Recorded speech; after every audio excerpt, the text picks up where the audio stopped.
Your book, Compendium of the Emerald Tablets, has brought such clarity and further insight to many about this great mystery, not the least of which was the featured character and entity sometimes called Thoth, sometimes Thoth. We'll say Thoth today. Okay. Let's begin there. Let's talk about Thoth. This being, I would say, from my perspective, was and is quite an enigmatic character. And I'm still trying to understand just who Thoth was and what he was trying to teach us. And by the way, I find it quite curious and perhaps synchronistic that Thoth or Thoth closely resembles the actual word taught and thought. Is that any accident? There's no accidents, there's no coincidences. The actual word thought comes from Thoth. He's the first intelligencer. He's the first person that was given a mission by his father, Thothme, who's also known as Enki in the Sumerian tablets, to go out and raise high levels of civilization around the planet, which he did. He took a crew with him and he did this, and his job was to do this after a great flood that occurred over 36,000 years ago. In the opening scene of the Emerald Tablets, which was written by him himself, he states that the waters were finally starting to recede and the mountains were coming back up. People that had survived were coming out of the caves, and that's when his dad told him to go on the mission that ye know of. And when they got into this great ship, they ascended into the sky till Earth disappeared, and then they descended on the land of Kim, where is the first place that they decided to re-kickstart civilization on this planet. Amazing. Yeah. I obviously did not know that background, but it came to mind immediately, and I agree, there are no accidents, indeed. Well, the abilities that Thoth possessed, including the ability to materialize out of pure thought, to use sound to move things and to build things like the pyramids of Egypt, and perhaps most perplexing, his ability to use technology to live perhaps 1,000 years more, maybe. Where did all this come from? These people, these beings are super advanced people. I mean, they are probably 1,000,000 years ahead of us. So if you look at where we came from in the last 100 years, from the horse buggy all the way to now space travel and sending remote control cars to Mars and to other moons in our solar system, imagine now 1,000,000 years from now. I mean, the technology we're going to have is totally sick. We're going to be able to live for probably tens of thousands of years, you know, if we go on the right path and take the right journey. So these people, obviously, being that they had started many years before us, had developed spiritual technology and hard technology. So they had the hard tech and the spiritual tech, and they were able to combine the two together. They really had figured out the keys to some of the mysteries of the universe and the ether of space-time, and were able to combine it with hard technology and incorporate that into their own bodies as well. So it's an incredible feat that they were able to do. And Thoth talks about materializing matter from light, materializing matter from vocalizations, from different types of cymatic frequencies. As a matter of fact, in the Emerald Tablets, he gives out several names. These aren't names of people. These are actually frequencies. They look like names, but they're frequencies. So when you utter these frequencies, you alter your reality tunnel. And you're supposed to use this in times of need and desperation and so forth if you want to correct the path that you're on. But it's all about frequencies, cymatics, vibrations, and photonic energy. This is what Tesla said, did he not? Absolutely. Interesting. Absolutely. Wow. And Billy, what's the best evidence that Thoth was actually a flesh and blood being? I mean, it seems we're really talking about a soul frequency that was, and I say possibly is, currently able to move about different bodies. Could this be the case? And was Thoth awaken at times, you think? It's very possible. He could be multidimensional. I mean, he often talked about being able to go through portals into other dimensions and also visit other planets. One thing about him is that he had talked about developing these avatar bodies. So I believe that he was a physical being because he would transfer his consciousness from one avatar body to the next.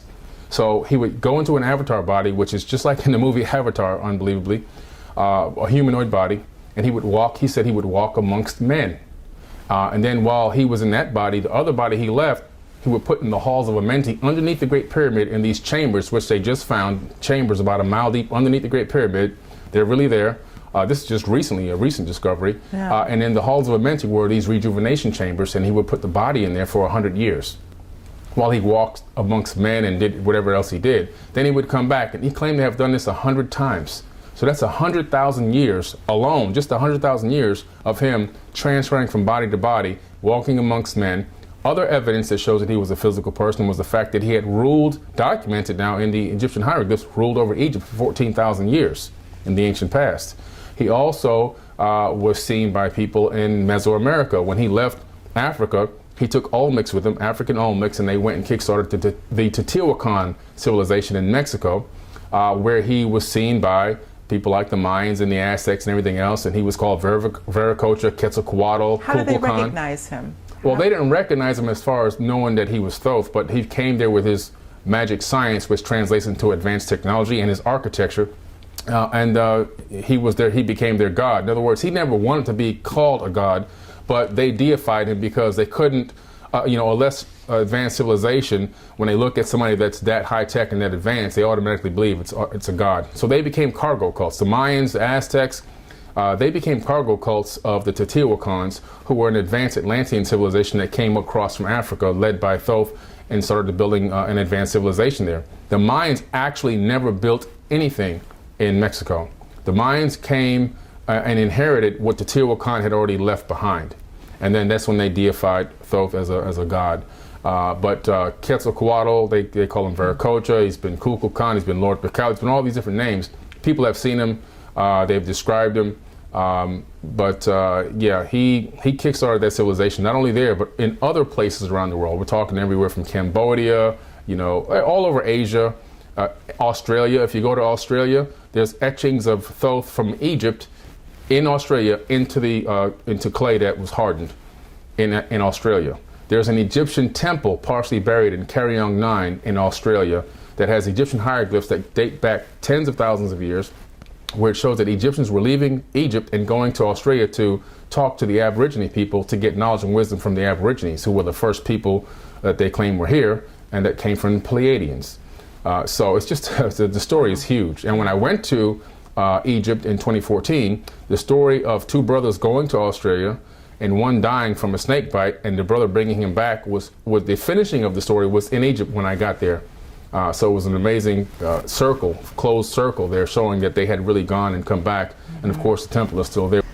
Do you think perhaps Thoth is still here? Oh, absolutely. This entity, this being, is so amazing in his travels. He's in his own handiwork. He says that he's gone from planet to planet, watching different humanoids, civilizations rise and fall. That takes a very long time to watch a whole civilization rise and fall. So he's talking about cycles of time and how everything has a cycle, and no matter where you go, all cycles are the same because they're governed by the cycles of the universe, which is like the second law of thermodynamics and entropy, where things started at an organized state and move to kind of a more disorganized state, and then at some point it resets and starts over again. So he's gone from planet to planet doing this.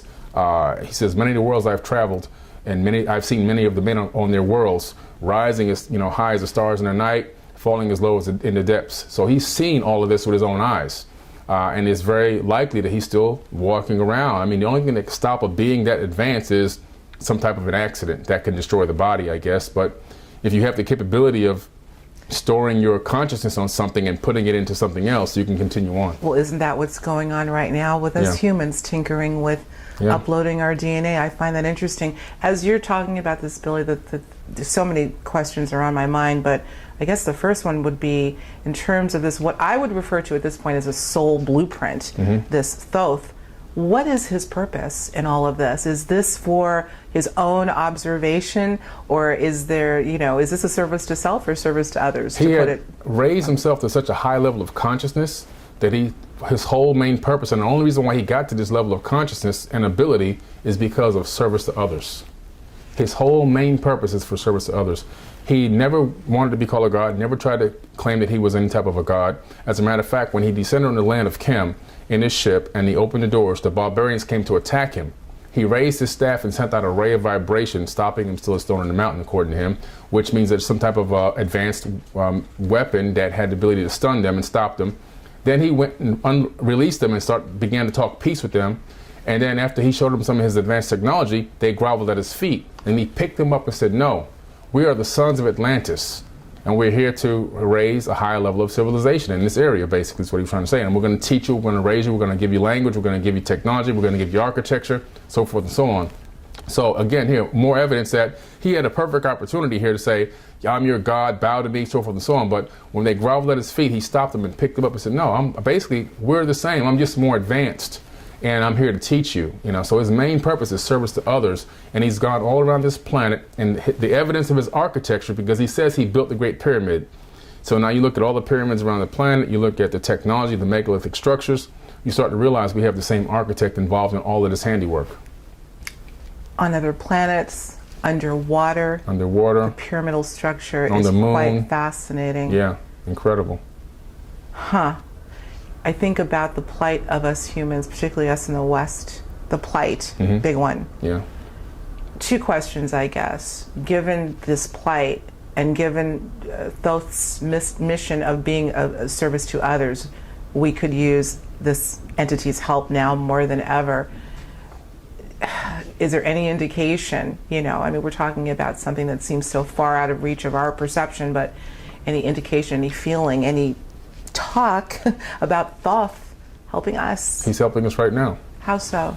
Thoth understands that the universe is a fractal holographic universe. It's a fractal matrix, and through this matrix, information can be transferred from entity or being to being. This information that he wrote down, these emerald tablets, are the complete key to life and the ability to give us the power to save ourselves and to come in unison with one another and raise to a higher level of civilization again. These tablets are not just handwritten tablets for us to just casually read. They're a blueprint. And by reading them and taking down the information and absorbing that knowledge, he has now transferred a fractal of his consciousness into the person that read it.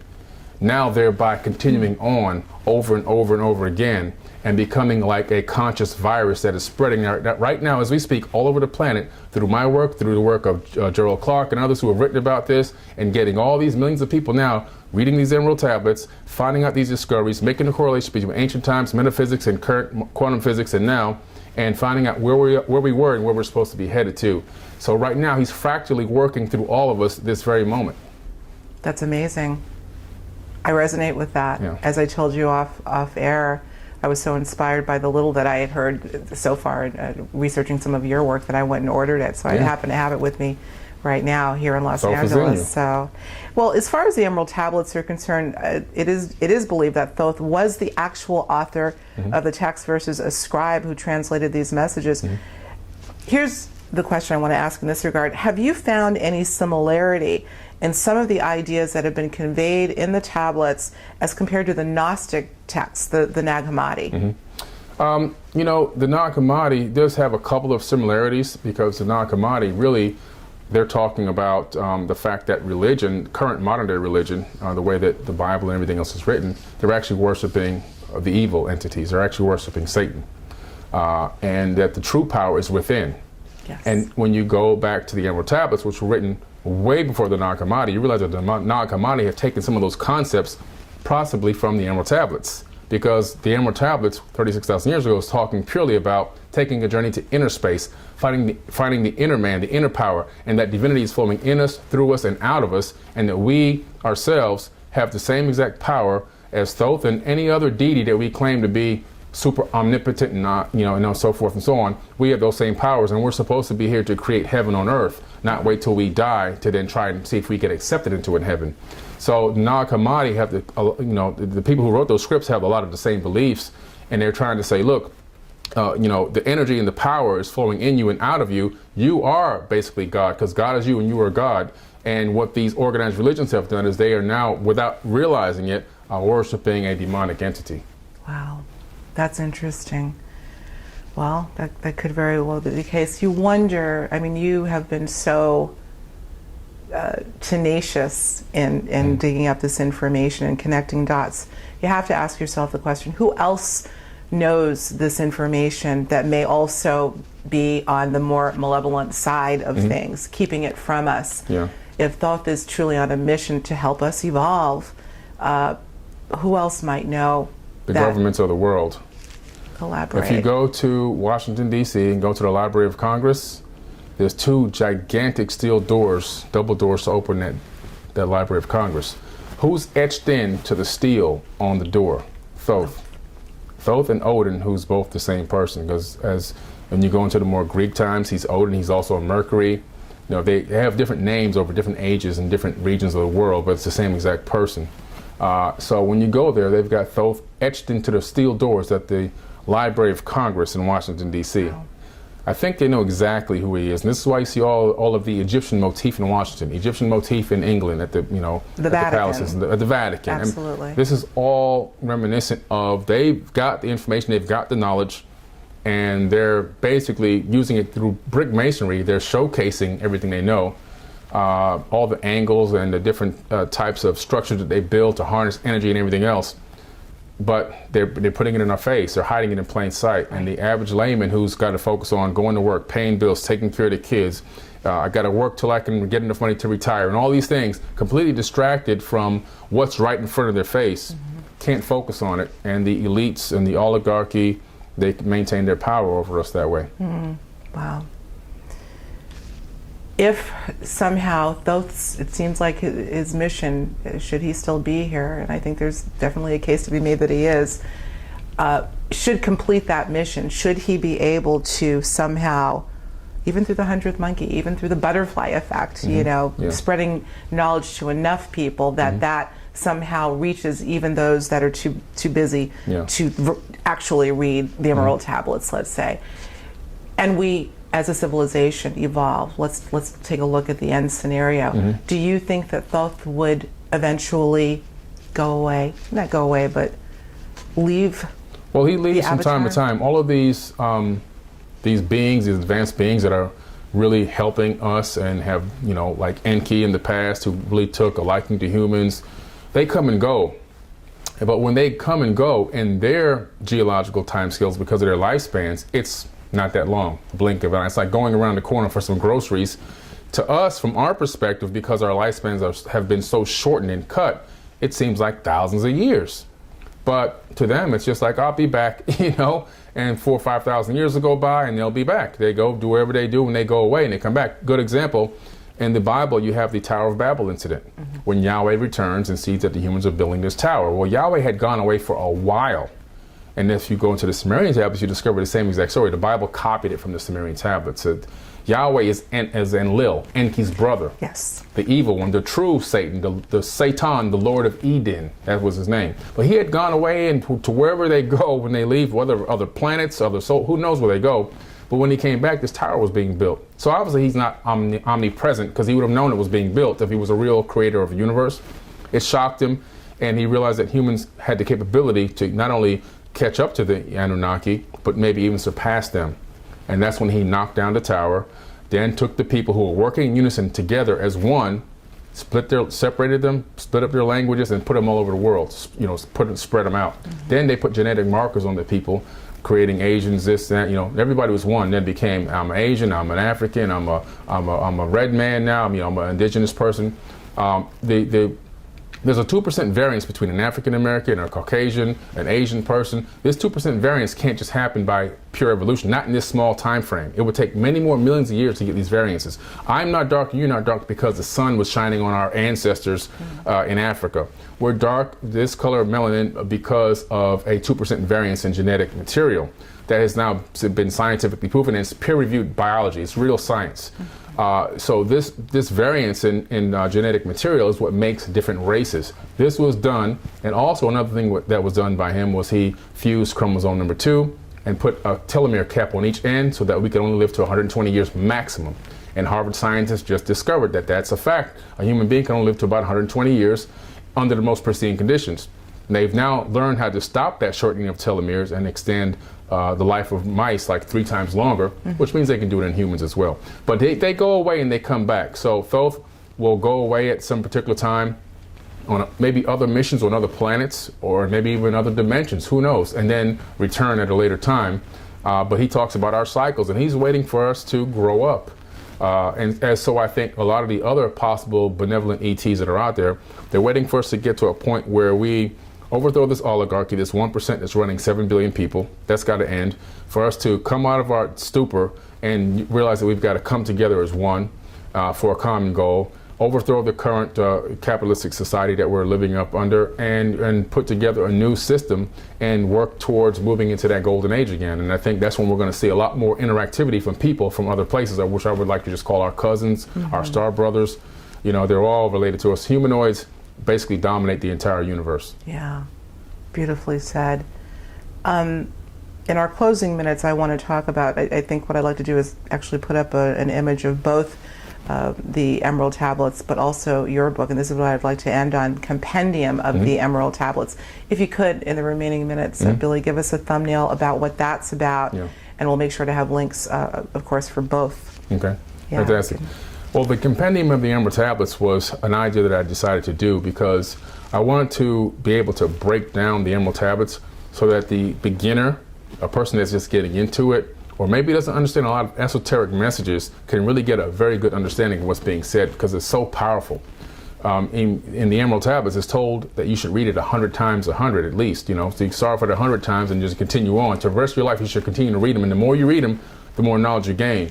I want to find a way to help speed up that process. Sometimes that number sounds so daunting. Read this 100 times just to get started.